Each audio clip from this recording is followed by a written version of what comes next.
बाज़ दफ़ा ये देखने में आया है कि अक्सर लोगों को खांसी का मर्ज़ ऐसा लाहक होता है कि किसी भी तरह की दवाइयाँ आयुर्वेदिक हो, यूनानी हो या एलोपैथिक हो, हर तरह की दवाइयाँ वो कर कर कर थक जाते हैं और इसके बावजूद उन्हें सुकून नहीं मिलता।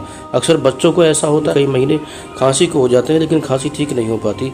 आज रूहानी इलाज पेश किया जाता है कि जिसके ज़रिए से किस तरह भी खांसी हो, काली हो, सूखी हो, बलगमी हो या कितनी भी पुरानी खांसी हो, वो ठीक हो जाएगी। अमल यह है कि आपने 7 कागज़ के छोटे छोटे टुकड़ों पर या सिबतीन लिखना है और उनके अंदर गोलियां बनाकर रोज़ाना एक गोली खानी है। इंशाअल्लाह 7 दिन के अंदर अंदर कितनी भी पुरानी खांसी होगी वो ठीक हो जाएगी।